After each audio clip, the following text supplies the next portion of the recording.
Okay. Hello everyone. Welcome to the Sitara Seminar Series. Today among us, we have Dr. Shiv Kumar Iyer. He is a medical professional for over 30 years with expertise in critical and end-life care. He has been president of Indian Society of Critical Care Medicine and is currently professor and head Department of Critical Care Medicine at the Bharati Vidyapith Hospital in Pune, which is operating an over 300 bed facility for corona. He is also a member of the Pune District COVID-19 Task Force. He is currently also doing an MSc in palliative medicine as a Commonwealth scholar at Cardiff University. On behalf of the Sitara family, I welcome you, sir. And now we can proceed with the session.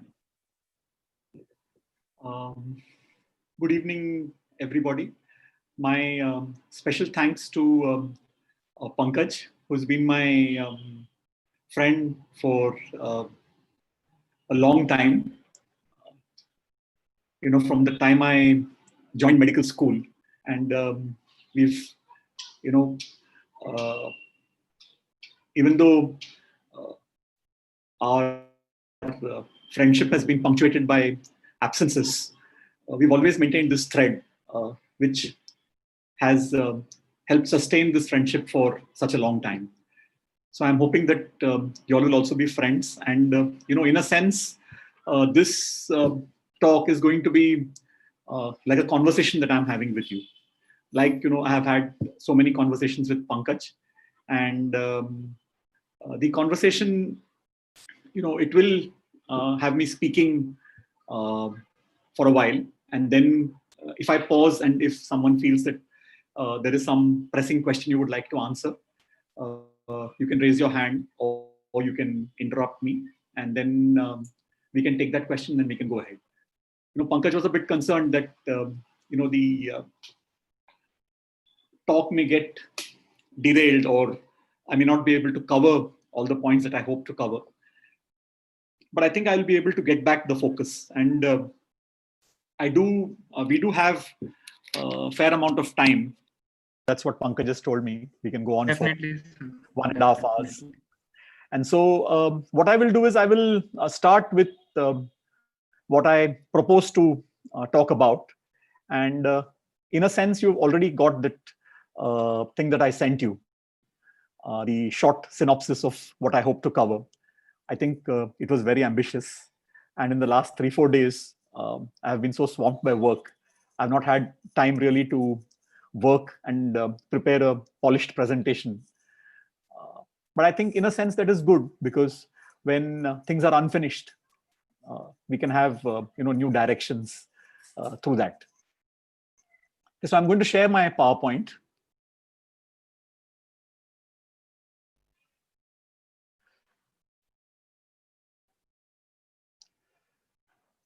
So, a 360-degree view is a difficult task, because our vision in a sense is only in the front direction, and really to get a 360-degree view of anything is a difficult task.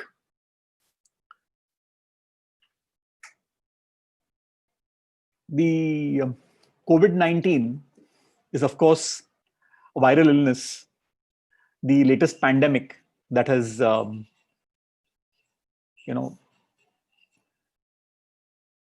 affected all of us in ways that are going to change our world completely. So I'm going to speak a little bit about viruses and bacteria, then a little bit about the history of our world, and there may be some of you who are who know more about this evolution and maybe more about how the Earth has evolved than me. And if you have any comments or ideas to offer, I would be more than willing to listen. So I'm going to talk about how life on Earth has evolved, and where are viruses, bacteria, where are we, and how are we interconnected.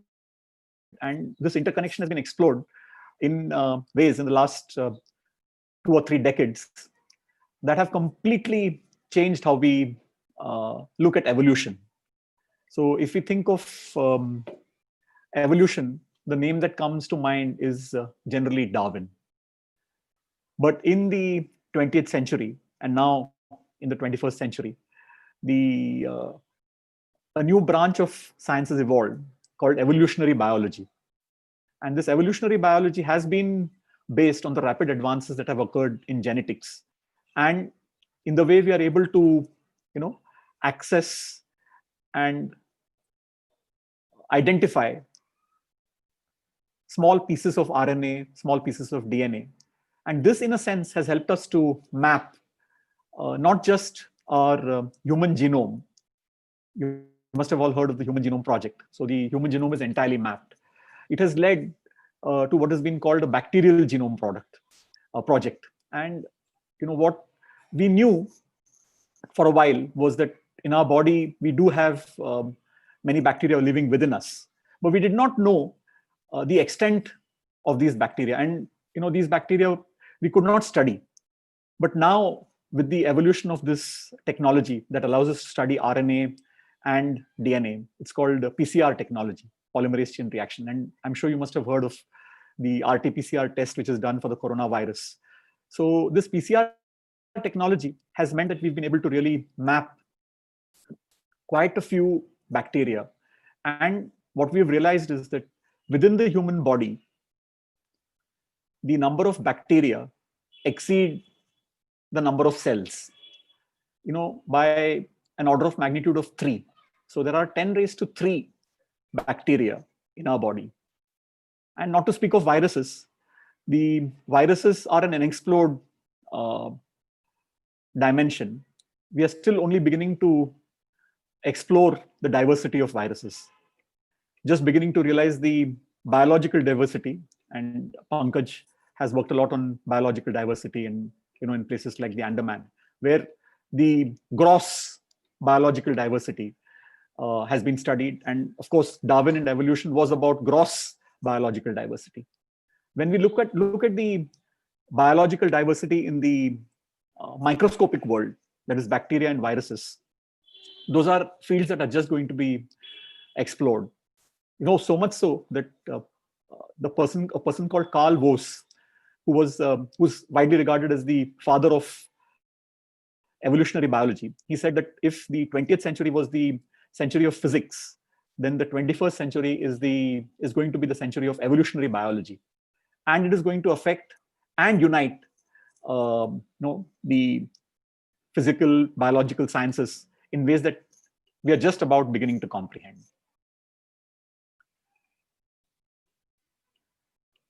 So this figure, I'm not sure whether you're able to see the figure. I'm just thinking whether. So you can see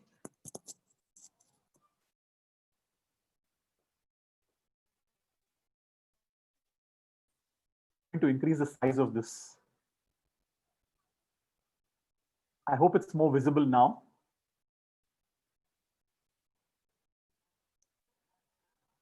So, if we were to compress the history of life on Earth into a calendar year, you can see that viruses came on the scene somewhere in the early part of March at this point. Yeah. And these fossil bacteria and the others, they came at that time. And they've been there from March till December or so. And you can see that man really has come in the last 30 minutes or so before midnight on 31st of December. So the bacteria, viruses, they've been there for so long before us that it is really amazing that we did not know of this before. And of course, evolution, I'm not going to go into those details, but you can see evolution from unicellular to multicellular organisms, to the dinosaurs, then that became extinct, then the reptiles, and then the mammals, birds, the flowering plants, which were also quite a late addition, and then of course humans. So this history of life on Earth, if you were to compress it into a calendar year, man has been around only for 30 minutes in the last hour before midnight on 31st of December. And what this essentially means is that bacteria have been there for a long time. And in the words of Stephen Jay Gould, they are ubiquitous and indestructible. The number of E. coli, which is one of the bacteria which is present normally in our gut, in the microbiome in our body, it far exceeds the number of people that now live or have ever inhabited Earth. So not only is there great diversity, the number of bacteria exceed the number of cells, they also exceed the number of people that have now lived or have ever inhabited the Earth. So you can see that bacteria have been there for a long, long time. And similar is the case with viruses. So, I mean, if we think that without viruses or without bacteria, we can live or continue to exist, that is not possible. It's simply not possible. So then how do we coexist? We coexist in this wonderful symbiosis in our human body. So this symbiosis exists at a microscopic level as well. And this is something which we would well do to keep in mind as we go ahead in this presentation. The next slide that I'm going to show you is Carl Voss's contribution to evolutionary biology. And if you see that previously there were only two families described, or two domains of families described, which were the bacteria and the eukaryotes. Okay, and a third domain of life was described as archaea, which include the extreme halophiles, thermophiles, which are known to exist, at the edge of, literally at the extremes of temperature. So minus 100 degrees or very hot 200 degrees. So both extreme halophiles and so thermophiles on both sides were known to exist. And of course, in eukaryotes, you can see that the kingdom Animalia, fungi, plantae, ciliates, flagellates, microsporidia, all those families come in, from the unicellular to the multicellular to plants, animals, and fungi. And you can see that the single stem below is described as the last universal common ancestor. So this last universal common ancestor was a cell which is the grandfather figure for bacteria, for archaea, and for eukaryotes, for all plants, animals, bacteria. And so we are tied together in this in such a way that we cannot break free of our ancestry. And before the last universal common ancestor, probably, was a world called the RNA world. And this RNA world was inhabited by single-stranded, double-stranded RNA. And at that time, the RNA molecules, they began to self-replicate. And then, of course, there are many theories which describe how RNA may have given rise to DNA and how life further may have evolved. So this then is going to be the science of this century, evolutionary biology. And so if, all of you all are now students doing your MScs, but maybe your children or younger people will probably choose evolutionary biology as one of the most exciting fields that exist. Now, coming to the SARS-CoV-2 virus. So the SARS-CoV-2 virus, as the name stands, it's severe acute respiratory syndrome coronavirus 2. That's the name of the virus. It's a single-stranded RNA virus. So RNA stands for ribonucleic acid, and it is one of the building blocks of protein. And like DNA, which can replicate, RNA also is known to replicate, and it is an essential part of protein synthesis. So viruses can be both RNA viruses and DNA viruses. And viruses have been described as being at the edge of life, because on their own, they do not exhibit any sign of life. But the moment they come into contact with living beings, and this may be right from unicellular organisms like bacteria to completely complex multicellular organisms who regard themselves at the peak of the evolutionary ladder, like human beings, when they come into contact with them, that is the time when they can enter these cells of these organisms and use the cellular machinery to replicate and create small copies of themselves. And once they create these small copies of themselves, they can go out of those cells and give rise to infections. The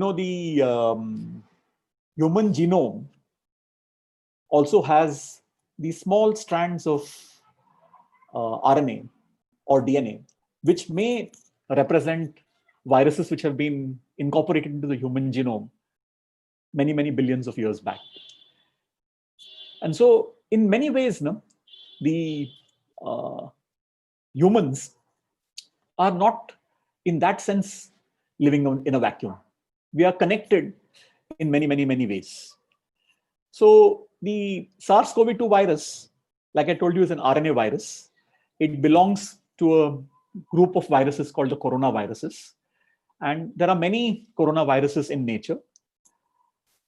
Humans are affected by 7 types of coronaviruses that have been identified so far.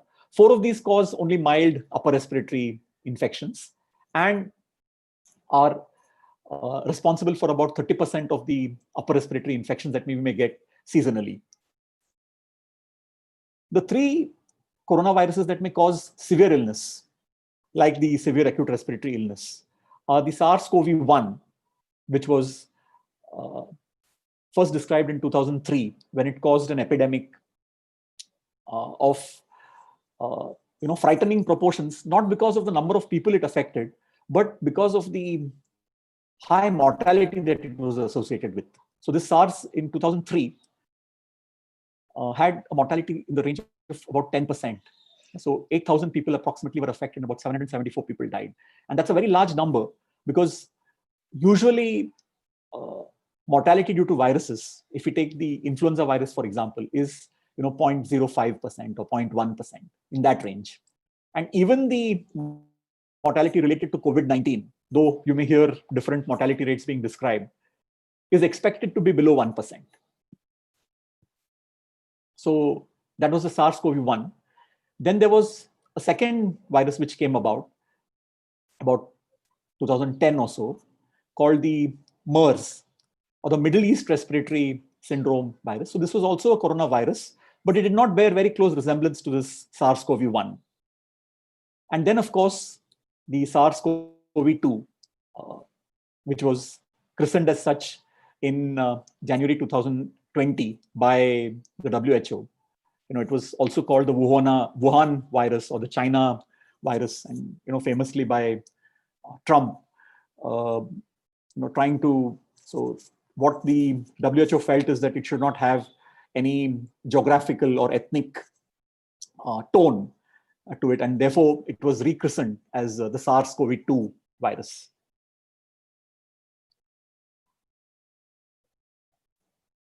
Just to describe the virus a little bit, viruses generally have, they have an external capsule, and the capsule may have spikes of this kind, these red dots that you see, red structures that you see on the surface. They're called spikes. And the spike protein is the protein that attaches itself to human cells. And then they have a capsule or an envelope. Within, they have a membrane. And within that, they have the nucleic acid, which is the RNA. Now, how do these viruses enter? So this figure depicts that. I'm sure you don't need to understand the details of this diagram, but if you see on the top of the diagram, you can see on the left upper hand corner, you can see the SARS-CoV-2 virus. And the SARS-CoV-2 virus, when it comes in contact with usually the nasal epithelial cells, the predominant mode of spread is through coughing, sneezing, speaking, through droplet infection. And so when it comes in contact with the nasal epithelial cells, you can see that the spike protein on the surface, it binds to this surface receptor. And you can see a small thing which says there ACE2, which is an enzyme which is there in humans, in mammals, angiotensin converting enzyme 2. And it is this receptor to which the spike of the SARS-CoV-2 attaches. And once it attaches, it then magically opens the epithelial cell. And there is an envelope created of the epithelial cell around the virus, which initially protects it from the effect of the host immune response. Once within the cell, there is release of the viral genome, which is the RNA. This RNA enters the endoplasmic reticulum, and it uses the host replicative mechanism for forming proteins to replicate itself. And then it creates copies of itself. Once those copies are created, the copies then use again the endoplasmic reticulum to translate the viral structural proteins that are required, which include again the spike, the envelope, and the membrane proteins. So all these combine with the nuclear material and give rise to new virus particles. And these virus particles then are enveloped by a vesicle, which the viruses create in order to protect them from the host immune response again. And then through a process of exocytosis, they exit the cell. Now, when they exit the cell, usually they will have an effect on the cell, which is described as cytopathic. So it will result in the cell becoming ill, and many times it will undergo a process which occurs with senescence or with death, what is described as apoptosis. Now, this apoptosis, programmed cell death, happens slowly over a period of time, many years sometimes. But if this process does not occur, or it occurs very fast, then it may be described as pyroptosis. And this fast process may result in stimulating our immune response in ways that produce disease. So one aspect is the cell death which occurs because of the viruses using our cellular machinery. And the other aspect is how the viruses will result in an immune response, which may sometimes go awry. So that's how the SARS-CoV-2 virus enters the cell, uses our cellular machinery, replicates, forms new small particles of itself. And then, from being on the edge of life and being almost non-living, becomes living. And like all life, replicates itself. And also, there is this question of the fittest, of survival of the fittest. But I want to tell you that survival of the fittest may be only one truth. The other truth may be that while in the context of single cells or single organisms, it may be survival of the fittest. But finally, viruses, bacteria will need to cooperate and coexist in order for life to exist in all its beauty. Now, what disease does the SARS-CoV-2 cause? So again, the SARS-CoV-2 disease causes this disease COVID-19, which was coined in January 2020. So coronavirus disease. So it's a very simple way. And since it started in December 2019, it is described as COVID-19. Now, the COVID-19 disease is a viral disease. And the way this disease occurs is through these bubbles at the bottom of this slide. I hope you're able to see the slide. So you can see that the first bubble describes how the coronavirus enters, replicates, and then gets released and has a cytopathic effect. The second part is how it stimulates the immune system. Now, our immune system, I'm going to have to take you a bit back to 12th standard biology.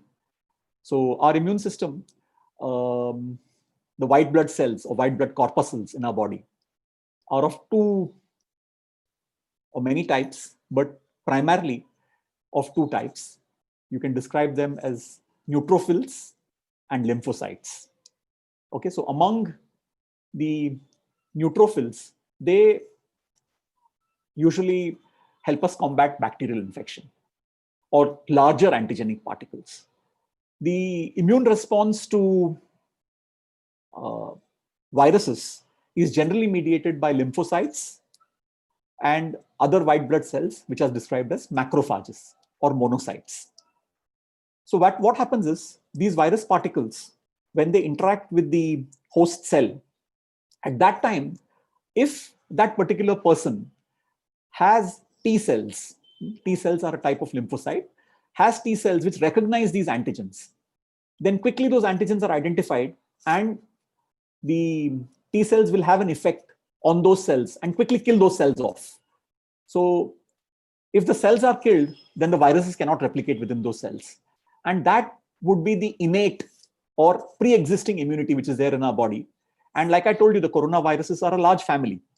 And there are T cells in our body which may be able to recognize these viruses and mount an immune response quickly so as to limit their cytopathic effect. And of course, in effect, when those cells are destroyed, the virus particles are also destroyed.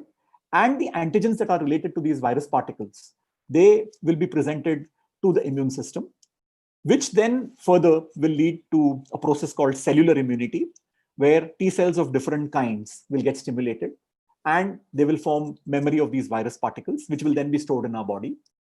The T cells will then stimulate our B cells or B lymphocytes. And these B lymphocytes will produce antibodies. And these antibodies will be of different types. And the production of antibodies will protect us against future infections or further infections that may be caused by the corona SARS-CoV-2 or other viruses. So this is the process broadly by which our immune system interacts with the SARS-CoV-2. Now, supposing we don't have those effector T cells which can recognize the virus particles at the beginning, then these viruses can multiply, use the host cell machinery, have a cytopathic effect, break down these cells. This process also will produce an immune response, but this will be a naive immune response and it may sometimes be excessive. And the number of mediators or cytokines that are produced by this cytopathic effect, they produce what is described as inflammation. Inflammation typically is swelling of the body cells and tissues because of these chemicals called cytokines. And these cytokines can have a beneficial effect as well because they will help us to control the cytopathic effect of viruses and help to kill off the viruses. But on the other hand, they may affect the normal body cells as well. And typically in the SARS-CoV-2 infection or COVID-19, these cytokines that are formed, they have an effect on the lungs. And the effect on the lungs is partly the cytopathic effect of the viruses. So starting in the nasal epithelial cells, then proceeding along the airways, going to the alveolar epithelial cells, infecting them, causing cytopathic effects there, producing these inflammatory mediators, and then producing swelling in the lungs. That leads to the need for oxygen. So that, in a nutshell, is how COVID-19 causes its disease. Now, a little bit about how the disease progresses and how it starts. So typically, the disease has 5 phases. And the 5 phases are on this x-axis, you can see the time is depicted in days. So typically the incubation period is up to 5 days, but the incubation period may sometimes last up to 14 days. So in this figure, I've taken the incubation period as 5 days. So the virus enters. So that's the tip of the diamond at the left side of the figure, the blue diamond. And then the virus begins to multiply. And it is typically on day 5 or so that symptoms will begin to happen. And these symptoms will be mild. fever, cough, body ache, sometimes diarrhea may be there. And then typically, loss of smell has been described as an early finding. And these symptoms are sufficiently non-specific for us not to be able to recognize it. So in this early period, the pre-symptomatic period, you can see that the viral replication has already started. In fact, the viral replication has reached a maximum, the center of that diamond, on day 7 or day 8. And so the virus has multiplied and is being produced in large numbers already at times when the symptoms are minimal or when the patient is pre-symptomatic. And so you cough or sneeze or you speak and you don't maintain social distance, then the infection is likely to spread. And typically, viruses are described as causing infection. So if one person can infect 2 people, that's called an RR of 2. And the SARS-CoV-2 virus has a high reproduction number, or its ability to spread because of this early pre-symptomatic symptomatic phase when viral replication is at its maximum and maximum viruses are produced. That confers the ability for the virus to be highly infectious. So it's not a very dangerous virus in that sense, but it can spread like wildfire. And it is partly because of this that it has spread so rapidly around the world. And of course, the fact that it is a novel coronavirus. This virus was not there before. It made its jump from the bats. And typically, in China, the Huanan seafood market was described. And it is proposed that from bats to pangolins, maybe, the anteaters, and then to humans.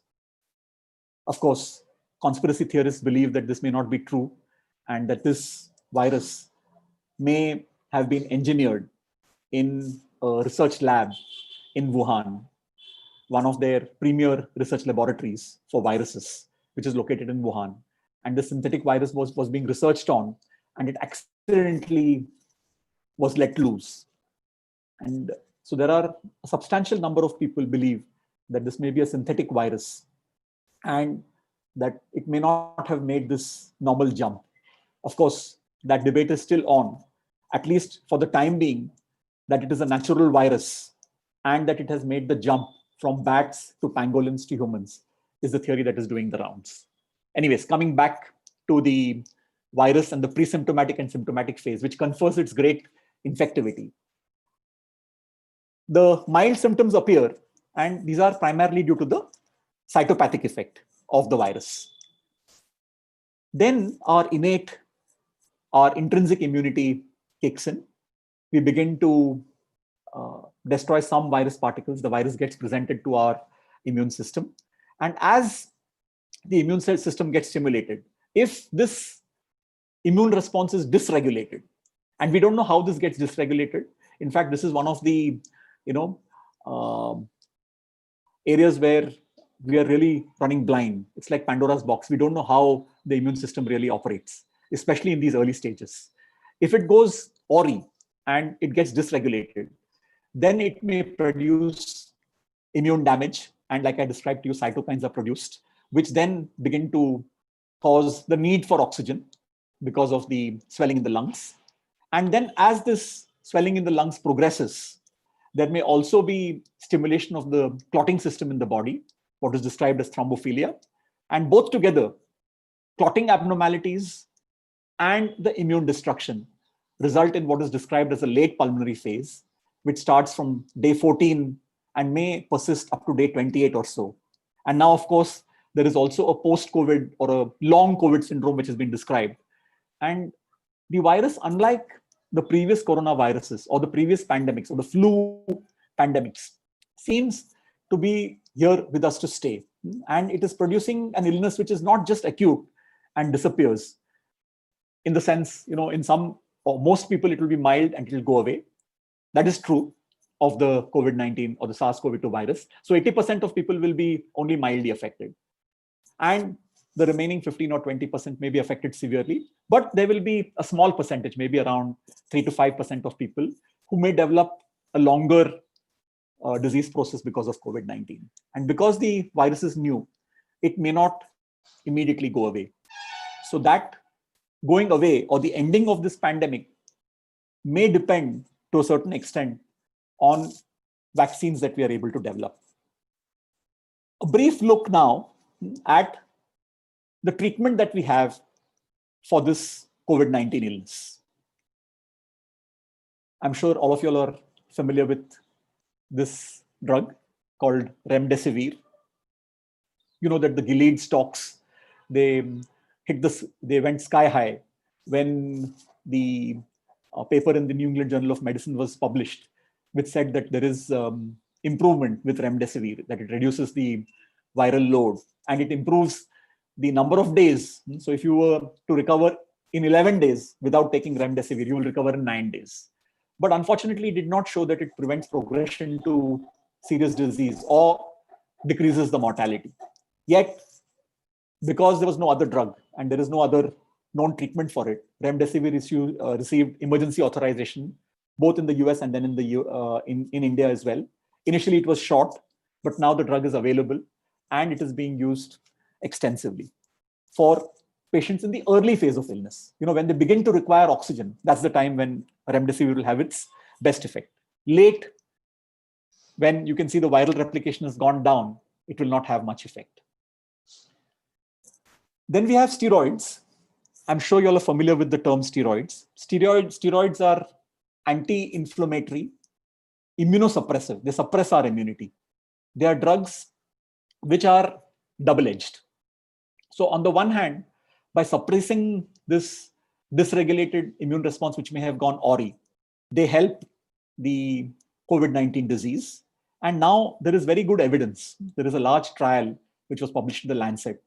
So that's another thing, you know, the speed with which some of these studies have been done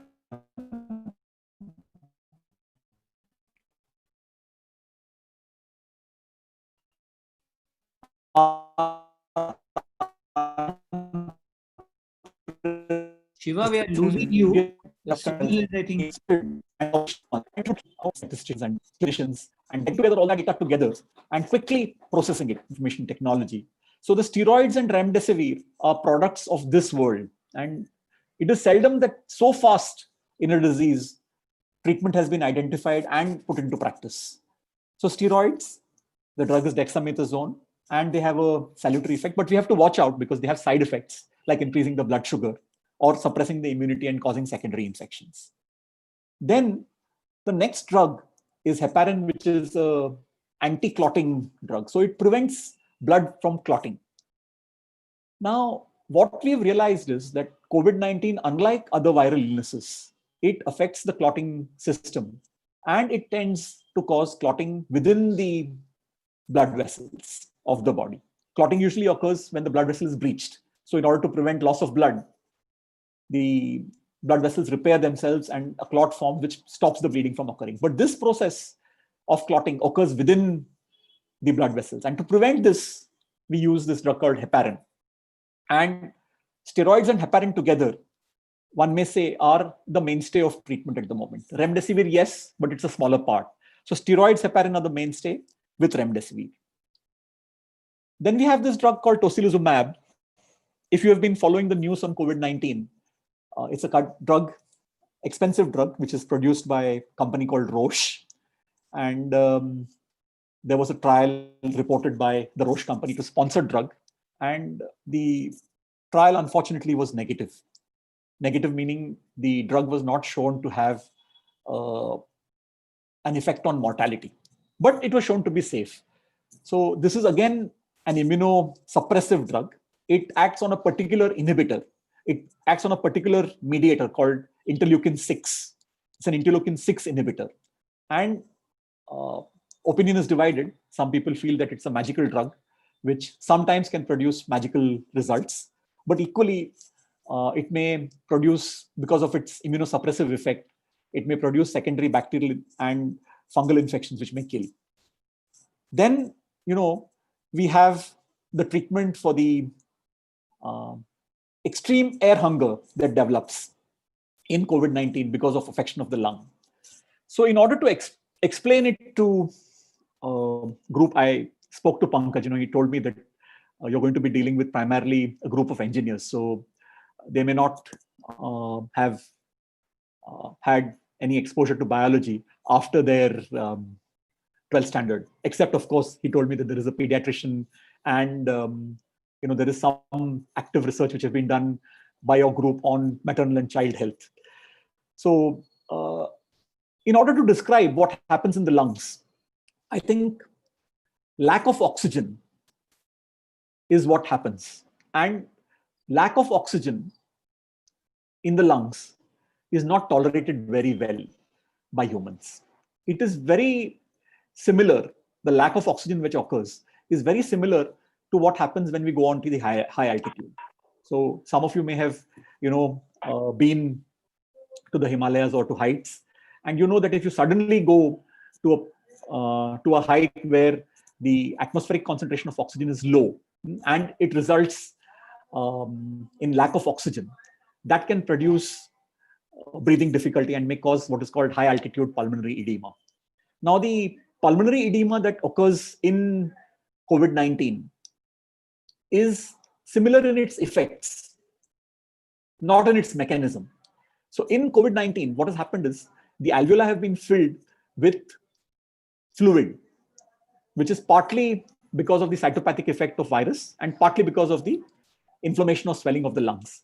And these together result in air coming up to the alveoli, but oxygen not being able to be exchanged with the blood vessels. So it cannot enter what we describe as the alveolar capillary membrane and go to the blood vessels. So the blood vessels are then starved of oxygen and the body then is starved of oxygen. And this starving of oxygen is what results in the breathlessness and eventually kills in COVID-19. And for this, then the only mechanism we have is to use higher and higher concentrations of oxygen. And oxygen is a drug. If used in higher concentrations, it can have toxicity of its own accord. And oxygen toxicity is well described. In fact, oxygen has evolved much later in our world, and the earlier organisms did not really use oxygen. And this oxygen, because it can affect cells, which may be partly built because of help with viruses and bacteria, there may be toxicity on the cells by the production of oxygen free radicals, which can also contribute in later stages to worsening of patients with COVID-19. Then we have HFNC NIV. HFNC is high flow nasal cannula. So the ability to give 100% oxygen comes with high flow nasal cannula. And then non-invasive ventilation. So ventilation or breathing support with the help of a mask. And ventilation, of course, you put a tube in through the trachea and then you push air directly into the lungs. But like I told you, the problem is not in being able to take in air. It is not being able to exchange oxygen. And that can only improve if the disease process improves. So at best, oxygen, HFNC, NIV, ventilation are all supportive therapies.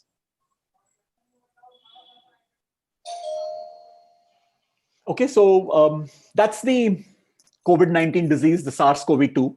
So I'm at a point where we can take a small break and I can allow some questions. Shiva, this is Pankaj. Yes, Pankaj. And so, I'm also going to look at that. It's very fascinating, but we're looking at time. Yes. If you can also... Are we now 30 minutes or so? Sorry, I was going to say, suggest another 10-15 minutes. And yeah, okay. So then we have time also for questions. So if you can also share some of your, the I've taken a bit of time with this because, understanding what the viruses and the disease process was important. The rest will be a little easier to understand and will go a little faster. Yes, also the experiences yes. Which are the other aspects of the medicine and all that. Yes. Can I request that you go ahead and share with us all that, and then we can open it up for questions? Or you, sure, of course. Then of course. we take it all together, and also we'll be able to manage time. Sure. Yeah, thank you. Sure. Okay. So So, I'm going to make a small point about the fear which is caused by the case fatality rate and the number of deaths that we see and the number of cases that are getting infected. So I must remind you that the number of asymptomatic or pre-symptomatic individuals is much larger, and they represent what is below the tip of the iceberg. The severe cases or the deaths which occur are a small number of cases. And so if you were to think of infection fatality rate, or if you were to think of mortality rate which looks at the population and the number of deaths which occur because of COVID-19, the numbers will go down and the mortality rate will probably settle down to less than 0.5%. But now, when you're in the throes of this pandemic, it seems to be very frightening. Okay, then I've told you about this, how COVID-19 can spread. And these are the various groups of people who can spread it and why it is so highly infectious. Then I've told you about the immunity that develops. So SARS-CoV-2 infection, in the vast majority, after a mild viral respiratory illness, will result in the development of immunity. We are only beginning to understand now the kind of immunity that it will produce. So hopefully vaccines will be there, which will be able to stimulate this immune process without actually causing the SARS-CoV-2 infection. But we are a bit far away from that. It may take another year or so for vaccines to come in. Okay, so I'm going to skip some of these slides about the immunity.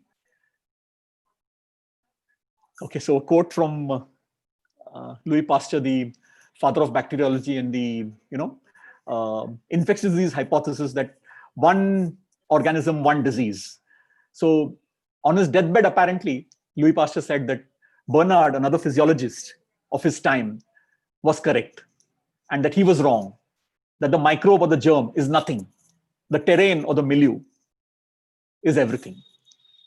And it is only now that we are beginning to understand how complex the terrain is.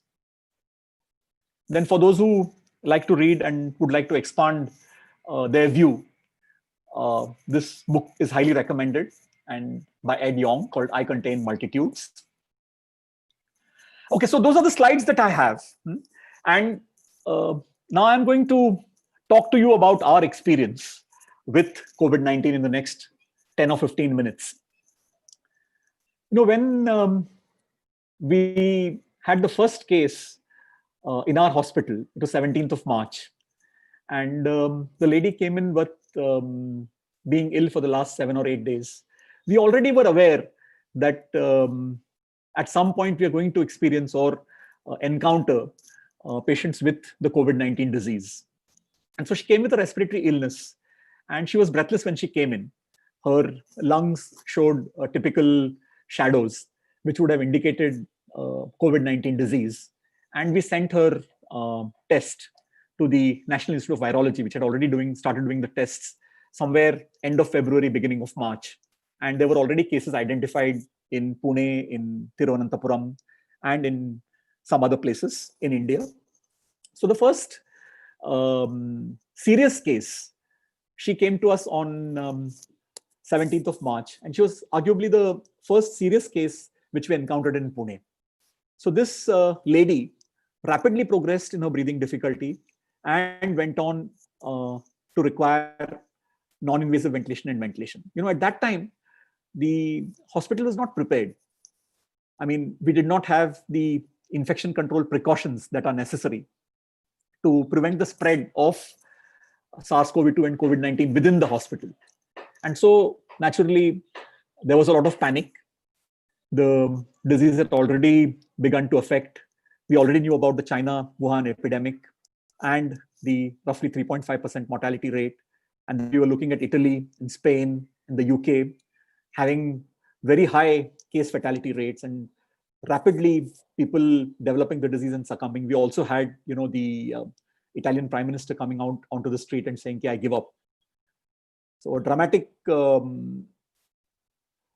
response to the way the COVID-19 pandemic overwhelmed healthcare systems around the world.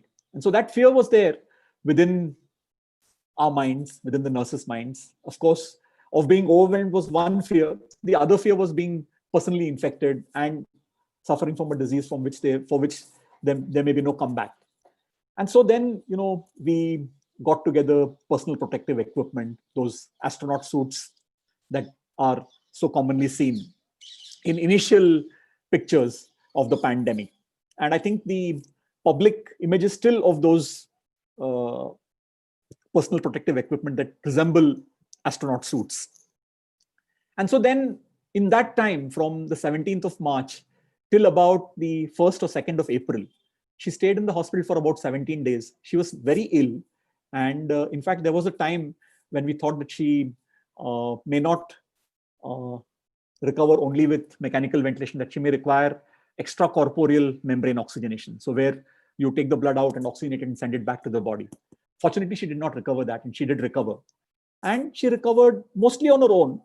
And some of the drugs that we used at that time were, drugs which were recommended at that time, which later now are not in our armamentarium any longer. So there was a anti-AIDS HIV drug, lopinavir, ritonavir, which went out at that time. And now, of course, we have remdesivir. So she recovered. And in that period, we had time. We did not have any more cases, fortunately, at that time. The pandemic was still at its beginning in Pune. And this case arguably also was the first case of community transmission which occurred. Because come what may, we could not identify whether there was some contact from abroad who may have passed the infection on to her.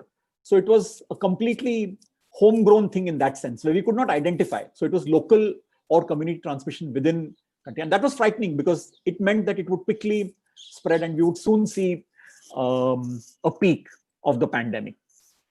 So then the preparation, it meant having to create a section within the hospital, which could be segregated from the other hospital. So in a sense, create a COVID hospital and to create a non-COVID hospital. So we could roughly demarcate about 150 beds, create a separate entrance, write down the protocols required, create the necessary infrastructure to segregate and seclude that part of the hospital from the rest of the hospital. Then look at the human resources, divide the human resources into people who would work in the non-COVID area and then in the COVID area. So, distributing it equally. And then, of course, there was the described period of quarantine at that time. So those people who worked in the COVID area could not directly go back and work in the non-COVID area because the risk of spreading it to the non-COVID area of the hospital would be there, and quarantining them because they may spread it in the community. So all that was there at that time. And we went through that period, March, April, May, and we were waiting that the numbers will increase tremendously and we will reach a peak and our capacities will be overwhelmed. Fortunately, that was the period when the lockdown also was there. And the lockdown probably helped us to slow down the spread.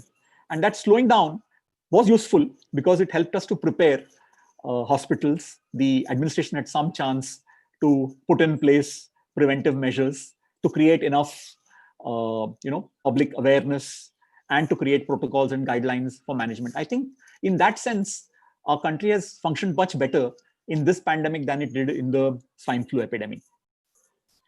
So then May, June, July, these months, the cases kept on increasing gradually. The municipal authorities, they were behind us. They said that the number of beds are not adequate. We need to create more beds. And they had this figure. I can pull it out if I can, just to show how the number of cases were increasing. And the projected number of ICU beds and ventilators that would be required as projected for July, actually, initially, would exceed the capacity of ICU beds and ventilators that were available in Pune. And this would be true, in a sense, not just in Pune, but all over the country. Now, Pune has certain unique properties as a city. It has the National Institute of Virology, so it allows us to do extensive testing. It has a very aware and cosmopolitan populace, which understands and does participate well in infection prevention. But equally, the city has, is bursting at its seams. The population has grown tremendously. Overcrowding is rampant. And in this initial part, in these May, June, July months, we were seeing patients more from the lower socioeconomic strata where overcrowding was prevalent, maybe malnutrition was prevalent, and also, from communities where practices would not allow social distancing very well. That phase, of course, has given way to now what we are seeing from mid-July onwards and in August, that it is predominantly the middle and the upper middle class which is getting affected. Along with them, the low socioeconomic strata also affected. And we've reached a point where getting hospital beds in Pune is virtually impossible. Especially hospital beds where oxygen can be given is becoming a problem. And then, of course, I'm sure you've been reading about the oxygen crisis. So the amount of oxygen that is now required is beginning to reach the limit of what capacity oxygen can be produced, both in Pune and, of course, in our country as well. So much so that the industrial oxygen now has been diverted for being used for medical purposes. And new plants, the authorities are looking at setting up and producing more oxygen. So oxygen is another challenge. And then along with this, Pune, like all the other cities, and this rural-urban migration that we are so familiar with, has a number of people working in Pune who go and stay in the rural parts surrounding Pune. And that has resulted in the spread to those areas. And now those areas are getting affected and getting serious cases. Those places have no health infrastructure really to speak of. And so those cases, apart from the less ill ones, they cannot be managed too well. And so they also tend to come to larger cities. The capacity building that has occurred has been in the form of, getting more ventilators, creating oxygen capacity, having more oxygen cylinders, equipping rural hospitals, primary health centers with oxygen. Now, the oxygen lines being created, cylinder banks being created, the ability to transport oxygen from the plants to rural areas, that is being ramped up. So all these are things which are in development and are happening quite rapidly. So these are some of the things which are happening within the epidemic. And the capacity to manage patients who require oxygen or sick patients, that kind of expertise does not exist with medical officers and nurses working in primary health centers or in rural hospitals. So our hospital, our medical college has been part of an initiative along with the Director General of Health Services, Dr. Archana Patil. We've created a module and we teach this on Zoom. We've created some videos on how to use oxygen, how to conserve oxygen, how to use ventilators, and how to rationalize the treatment for COVID-19. What would be the appropriate time to start treatment? So all these things have happened simultaneously. A last thing that I would like to touch upon before we can take questions would be, the human factor and the way this pandemic epidemic has affected the doctor-patient relationship and has affected relationships among us. The social distancing and the closing down of theaters and malls and schools has meant that children, adolescents, adults, we are all very social animals. It has meant that we have had to curb our natural social instincts and have had to interact more just through the virtual media. And that has imposed a great strain. And I fear that it will really change things. Touch, for example, it has practically gone away from the medical examination. Most of it is driven by tests and by monitors. And this aspect is something which is going to deeply affect all of us, I think. In addition, families, near and dear ones, are infected, they get admitted in hospital, especially older people. The moment they are admitted in hospital, they have to be isolated from the rest. So, people who are frail, old, they have to stay alone in general wards, away from their family, so nobody to help them. And there will be just one nurse looking after maybe in good places, maybe 5 or 10 patients, but where capacities are overwhelmed, there may be one nurse looking after 20, 25 patients. And that in effect means that you really cannot provide the tender loving care that is required. And the human interaction, that human to human interaction is lost. The only way families can interact is through WhatsApp calling or video calling. And I think that is also going to be a social impact of which I cannot begin to see the ramifications. And then, of course, the economies have been affected, migration. There are all these factors, but I think we will tackle those as we go along through questions. Pankaj, I think I've touched upon most of the things that I wanted to touch on. Anything that you feel I've left out, or anything more that you want me to? No, fantastic. Thank you so much. If you can stop sharing your screen, then we can see you full screen. Sure. I will. So Abhinav and Sudha kind of help moderate, and I think we can take the questions now. So thank you so much. That was very fascinating. Sure. Priya, if you want to say something, and then Abhinav and Sudha. No, that please go ahead, Abhinav and Sudha. Continue with the Q&A. Okay. So we can have the Q&A session.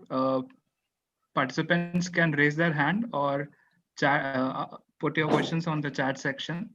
Also, we have some viewers on YouTube watching live, so even they can put their questions on the comment section and we'll read it out for you. Teresa, you can ask your question. I have a request. So the person who's asking the question, I would like them to, identify themselves, say a little bit about their background. Yes, Teresa. Yeah, hello sir. I am an MTech student here at Sitara. Okay. So in the talk you mentioned that it will take a year or more for the vaccine to come. Yes. But we see that there are like vaccines which are at the clinical trials, and they claim to come after December or something like that. Yes. So yes. I mean, how so why do you suspect that it will take a longer time? The second part is like, okay. Yeah, the second part of the question is like, if we take like a year or so, are there any mutations that can be expected? Like, will the virus change, and would that create a problem? Okay. So the first part of the question is that, when the vaccines typically before the SARS-CoV-2 and the COVID-19 pandemic used to typically take at least 3 to 6 years. That was the usual period for vaccine development. And there are a couple of diseases. For example, there is the HIV, AIDS virus, and then of course we have the dengue virus, 2 common viruses, and infecting a large populace. We still don't have a vaccine for it. Research on it has gone on for the last 20 years or so, and we still don't have a good vaccine. So some trials have happened, but none of them have really entered clinical practice. So vaccines typically take a long time to be developed and then come into clinical practice. And vaccines, like other therapeutic things, they usually go through what are called phase 1 and phase 2 and phase 3 studies. So phase 1 studies are where you study the safety of the vaccine, maybe using an animal model. Then there are phase 2 studies, which are done in smaller groups of individuals. And then phase 3 are the large randomized clinical trials that are done in order to, study the effect of the vaccine on a larger population. So when, fear predominates, and there is the fear of this pandemic, and we feel, we want some magical bullet or something which will, cure us. Of course, you're right in saying that, the politicians, Trump and our honorable Prime Minister as well, they have made announcements that vaccine will be available in the next 2 months. By November, December, we'll have vaccines. But I'd like to remind you that, the first vaccine which was being trialed, the Oxford COVID-19 vaccine, the trials have been halted. The phase 2 trials which were being conducted have been halted temporarily because someone had a side effect. In India, the trial has not yet started. Or if it has started, it has started in a very small way and has now been suspended. So the trial will be done, then it will be published.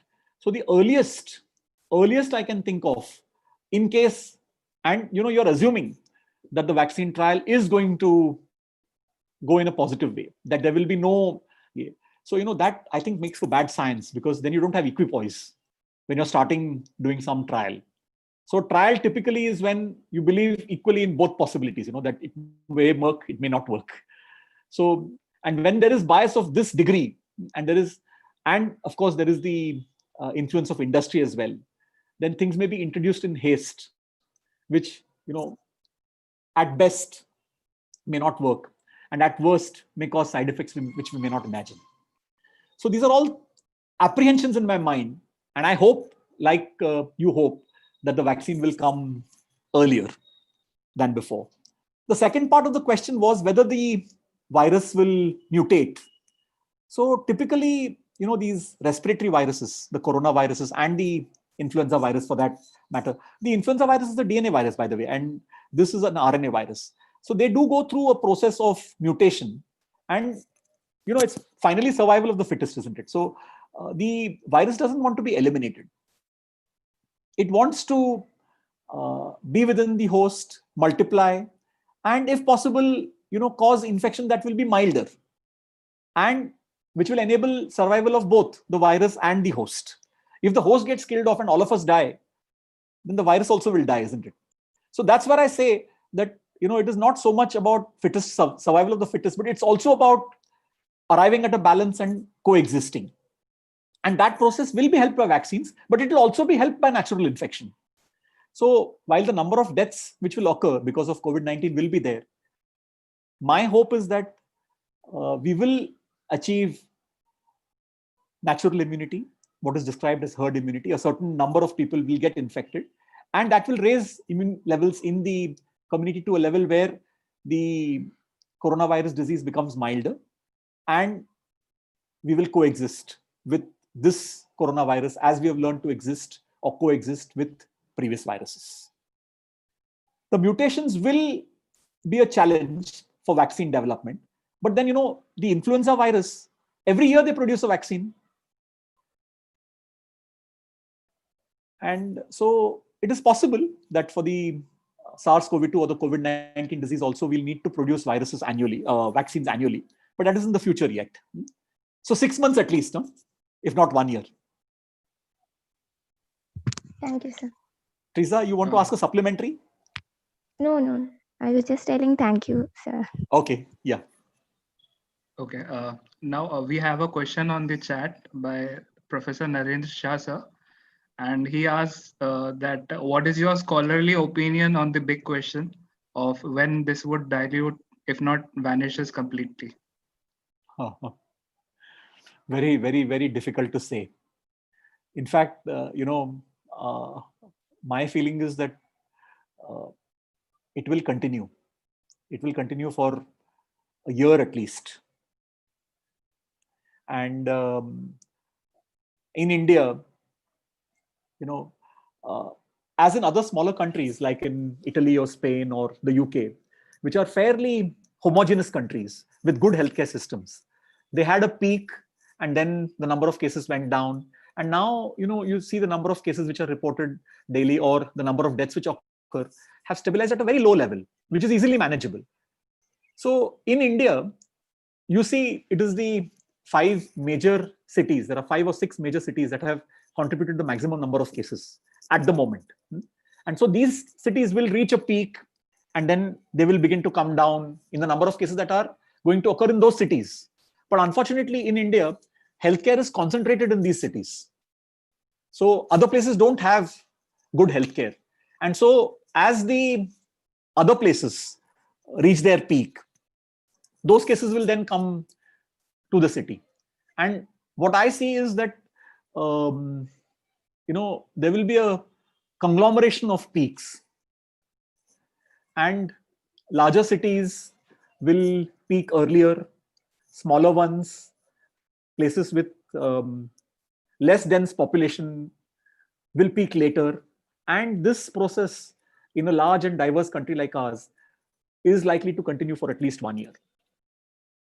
And herd immunity is actually conceptual in that sense, because it's not that magically the herd is conferred with community. It is the number of people who get infected within the herd. So if we look at the New York City as an example, they did a seroprevalence study where they looked at the number of antibodies in a small sample of their population. They found about 20% people tested positive for the antibodies. And typically for herd immunity to develop, it takes about 50 to 60% of the populace to be affected. And I kind of shudder to think, I mean, if we say that larger number of people get, now India has about 500 crore, 50 lakhs people infected at the moment, and we have about 80,000 deaths. So if I were to double this and say 1 crore people, and so it will become 1,60,000. If I say 10 crores, then it will become 16 lakhs, and then say 20 crores. So I'm looking at if the herd immunity is going to be reached, we are going to see a large number of people and a mortality which is going to be unprecedented because of if herd immunity is to be developed. And I'm not very optimistic about the vaccine coming in time to be able to prevent these large number of deaths. It does not still mean that as individuals we should panic, because like I said, among 100 people, only about 20% of people will develop severe disease. And of that 20% which require hospitalization, only about 5% will end up in the ICU. And an even smaller number of those will die. And those will generally be deaths which occur in older people and people with comorbid diseases. So we should not worry too much, but it is going to be overwhelming as far as our healthcare system goes, our economy goes. So those are all larger and bigger problems that are going to occur because of the virus. And so to Sir Dr. Narendra Shah, Professor Shah, I will say that it will take at least a year before it dilutes. Sir, he has also added a supplementary question. Yeah. Yes. So why is the spread less in China or in Thailand? I don't have easy answers to these questions, but one aspect is that in the East Asian countries, unlike India or the Southeast Asian countries, the healthcare systems are better developed. Look at Japan. Even Japan has very few cases. Partly, the use of masks is really widespread, and they are not as social a people as we are. And social distancing, the use of masks, acts like a vaccine. In fact, a study in the New England Journal of Medicine has proposed that masks may work like vaccine. So a process called variolation. In fact, I had a slide in my presentation. I did not show it to you. So if you are able to reduce the number of particles that are likely to spread when we cough or sneeze or speak, then a milder infection will be produced, and that will elicit an immune response, much like a process called variolation, as opposed to vaccination. Variolation, where small quantities of the virus could be introduced, which will produce a protective response. So masks, in essence, will produce variolation, and this process, I think, is on in some of the East Asian countries. Not that they will not have second peaks, because they have not achieved herd immunity. So the seroprevalence there is quite low. And as time goes, the seroprevalence is likely to increase. And as the number of people infected increases, we will see a second peak or second surges in these countries as well. The other aspect could be our genetics and the way our genetics interacts with our immunity. So it is possible that there may be certain genetic makeups which are inherently protective and tend to cause milder infection than other genetic makeups. So that's another possibility. So I think these are the two reasons why I would say that the spread or the number of deaths is not as much in some of the East Asian countries. Thank you, sir. So we have a question from the YouTube live session. Okay. So we have Deepak Sharma. He is a BTech mechanical engineer and is currently pursuing MTech at Sitara. So Okay. he would like to know your comments on the plasma therapy that is being used right now as a part of the solution, and how has it been used before? Okay. So, plasma therapy is described as convalescent plasma. So, if you remember, I described how our immune system combats microbial infections. So, the stage where memory T cells are formed and they stimulate the B lymphocytes to produce antibodies. Those antibodies are then circulating in the blood and they remain at high levels for at least 3 to 4 months. So these high levels of antibodies, they are described as neutralizing antibodies. So these high levels of antibodies, they can prevent entry of the coronavirus into the body, into the human body. And so these antibodies are a process called passive immunization. Vaccines are active immunization because they stimulate the body's immunity and produce it. Passive immunization is where antibodies are directly transfused. And so these antibodies may help to prevent the viruses from entering the cells of the body itself and thereby preventing the infection. So, as a corollary, it would mean that convalescent plasma would need to be given fairly early in the course of the disease. Unfortunately, giving it very early is at a time when many people, like I told you, 80% people will have asymptomatic infection, they'll recover on their own. You'll be giving it at a time when most people are going to recover on their own. So would it be overkill, giving it very early? And then if you were to give it later, you may prevent viral replication at that stage, or you may prevent the viruses from entering new cells. But by that time, the damage has probably already been done. So convalescent plasma, there is a large Indian multi-center trial which has been recently reported called the PLACID trial, which in patients with moderate COVID-19 disease, when oxygen requirement has started, but it has not gone on to become very severe and patients have gone on ventilators. So when oxygen requirement has started, convalescent plasma was given to these people. And unfortunately, there was no difference between the experimental group and the control group. And so it was not shown to work in a large multi-center randomized trial run in India. Apart from that, there are observational studies which show some benefit in foreign countries. There are smaller randomized trials which have been done in other countries which show some benefit, but have not really shown the benefit to reduce mortality or preventing progression of disease. And probably because we've not been able to use it very early. But then again, the question arises, if you use it early, is it overkill? Has it been tried before? So convalescent plasma has been tried before in the swine flu pandemic. It has been tried in Ebola, in Nipah, in the SARS and the MERS epidemics. And really in none of these, it has been shown to conclusively be of great benefit. And so at the moment, I'm not a great believer in convalescent plasma. So we are not using it at our hospital.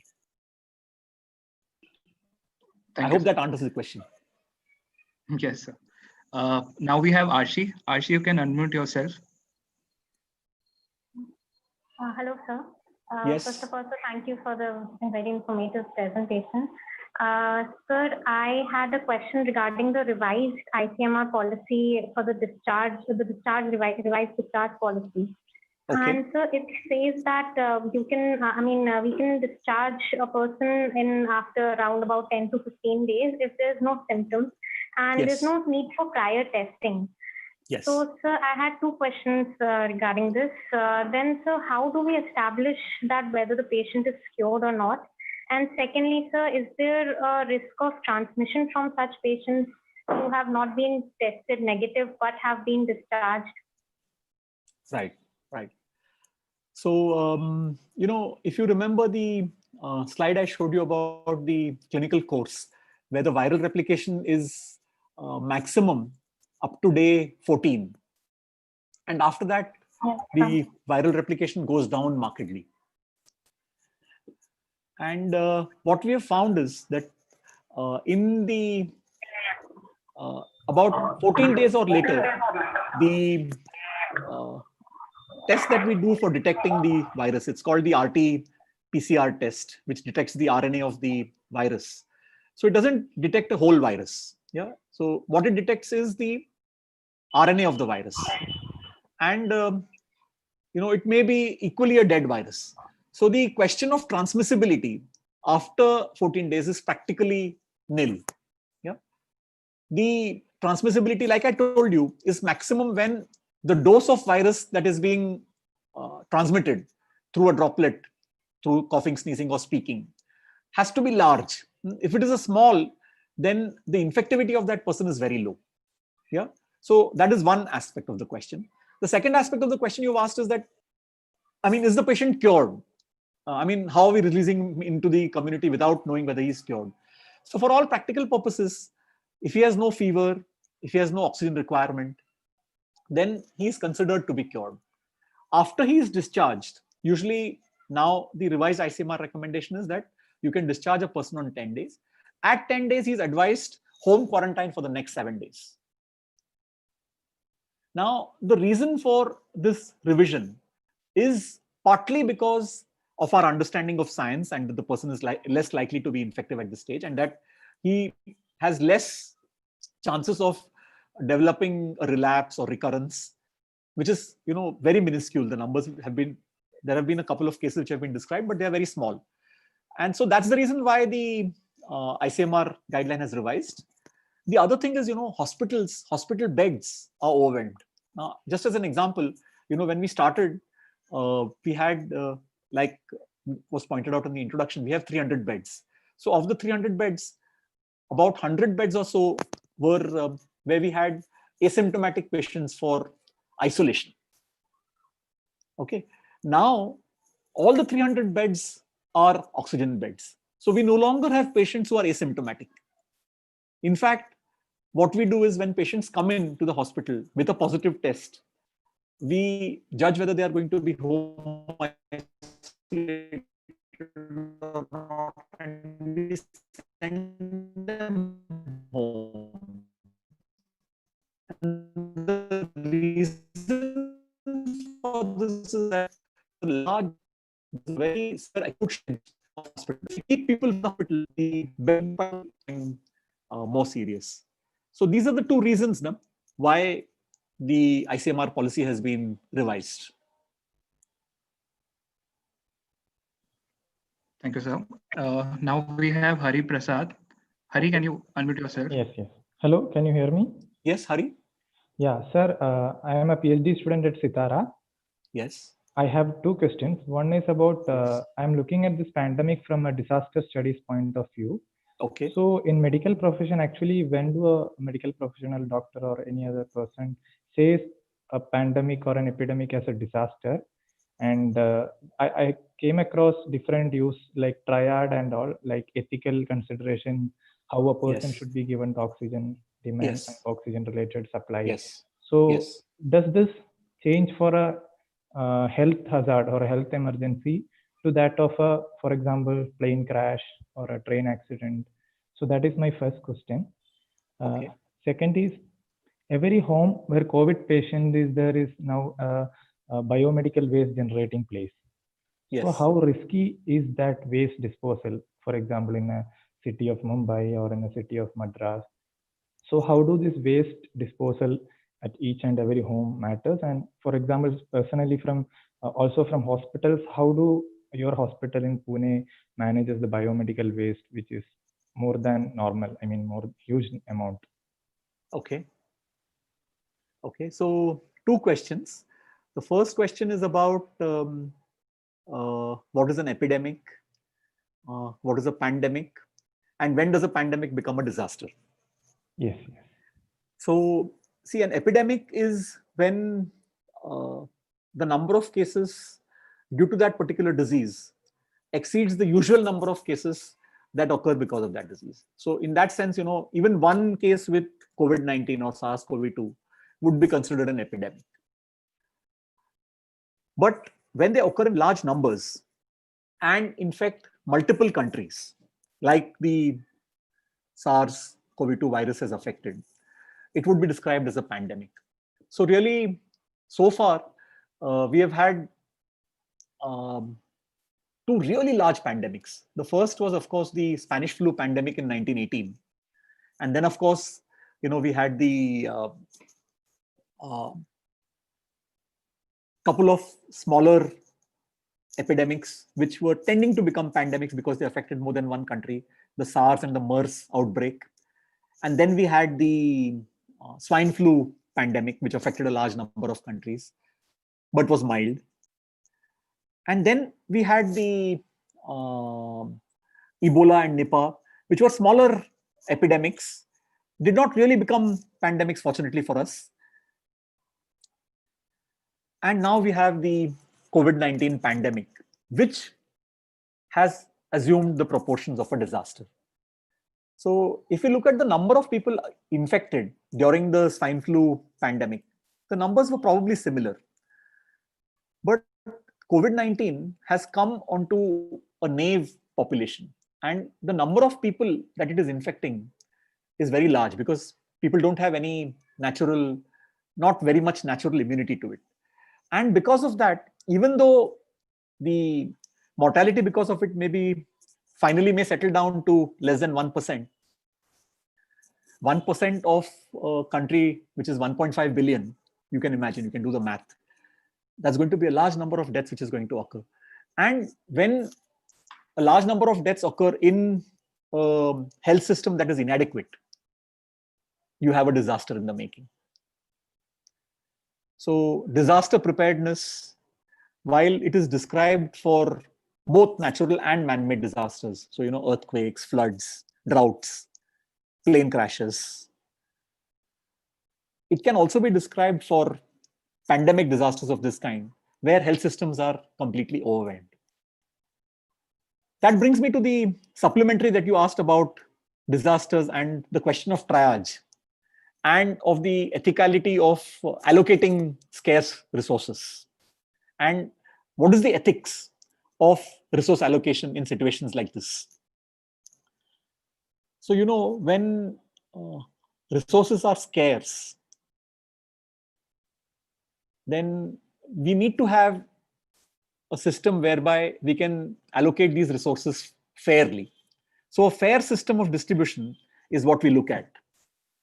And there are many such described systems of fair allocation. The simplest kind would be a lottery, tossing a coin.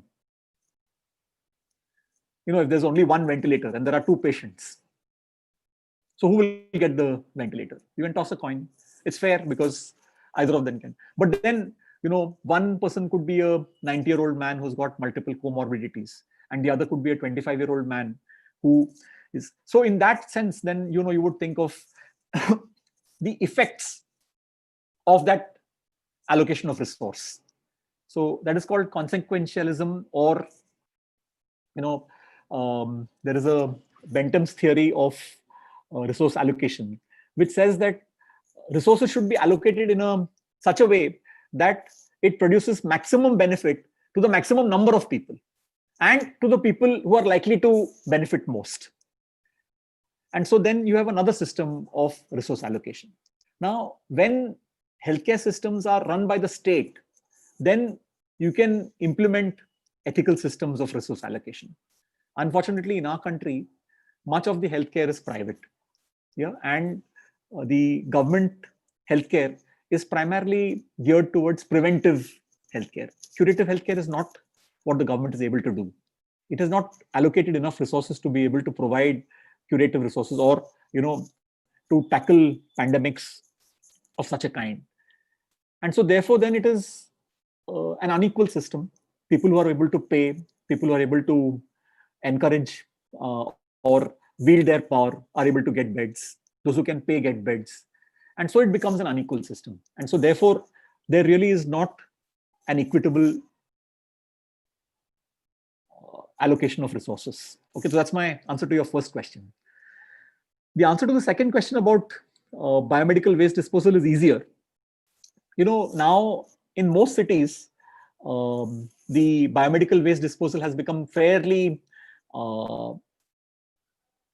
structured.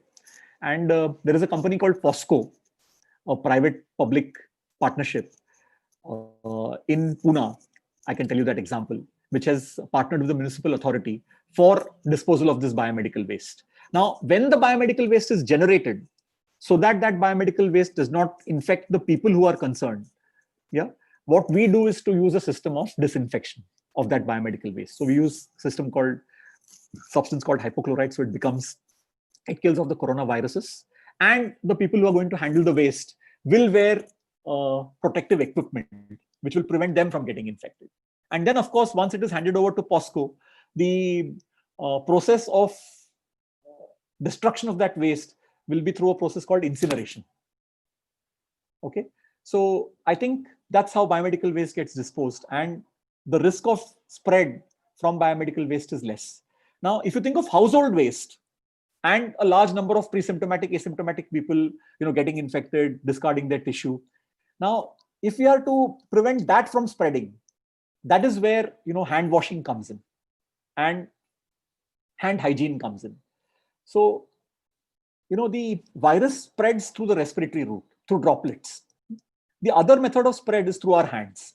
So, for example, if there is a surface, I'm speaking now, so there is this table in front of me, and on the table, some droplets have fallen. Someone else at home, let us assume that I'm in the pre-symptomatic phase of COVID-19, comes and touches the table. Those coronaviruses then go onto their hand, and then he touches his nose. And so the second mode of spread of the coronavirus is through this contact. And if you have to prevent this contact, I need to be extremely conscious of my hands and where I'm touching, and am I going to touch my face? And then I'm going to use the sanitizer. So a combination of cough etiquette, using my hands or my sleeve if I'm going to cough or sneeze, maintaining 3 to 6 feet distance, universal use of masks. These things, along with hand washing, will be able to prevent both droplet and contact. And so the biomedical waste disposal will not be so much of a problem. I hope that answers your question, Hari. Yes, sir. Yes. Thank you, sir. Yes. Okay. Okay, sir. I think we have no more questions now. Okay, sir. So I would like our head of department, Professor Anand Rao, sir, to give the vote of thanks, and we shall conclude by that. Okay. May I make a comment before? Sure, sir. Yeah. So, when Pankaj was telling me about students and about Sitara and about the use of technology in rural areas. So, we really need to develop our healthcare infrastructure, and there are so many areas where I can think of innovation, where engineers and doctors can work together. So, oxygen is one example. So the ability to concentrate oxygen from the atmosphere, the use of oxygen concentrators, of making oxygen more easily available. That is one example. And then, simple designs of masks and how more effective masks can be designed. Then solutions that will help to, so chemical engineers and people like that, to, design hand sanitizers and stuff like that. So all these things now would be things, and augmenting the healthcare infrastructure in the rural area is something which I think Sitara is uniquely positioned to think of doing. Thank you. Thank you, Abhinav. I hand it over to you. Thank you, sir. Anand, sir, are you there? Yeah, I'm here. Pankaj, do you want to say anything?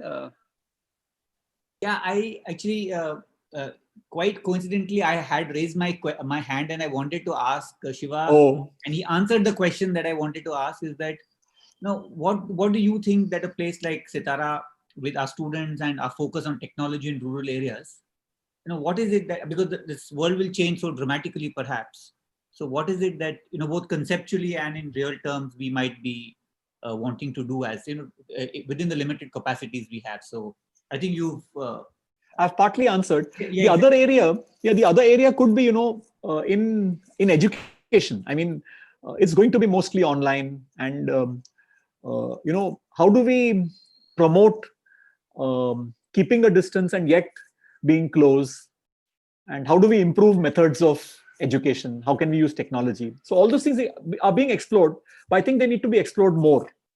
Yeah, absolutely. Yeah.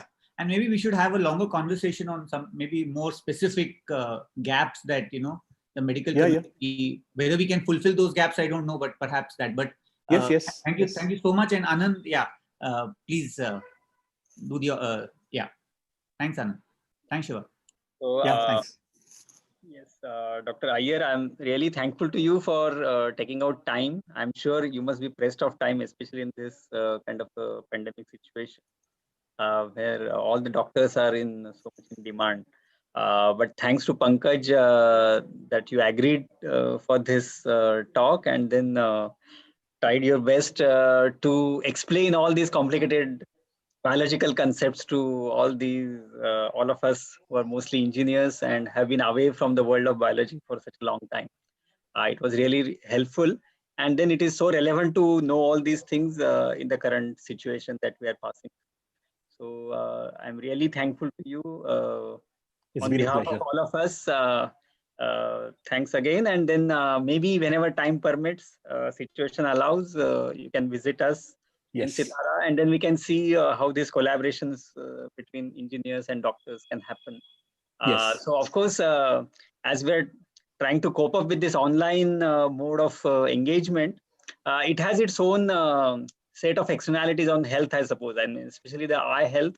A lot of people are worried in terms of how it is. So that may create another opportunity for medical fraternity to no, it's the lack of social interaction also, so if I were to do this in person, there would be so much of eye contact and watching of non-verbal behavior as well, picking up cues. So all that is going to, it's going to redefine, the pandemic is going to redefine how social interaction takes place, I think.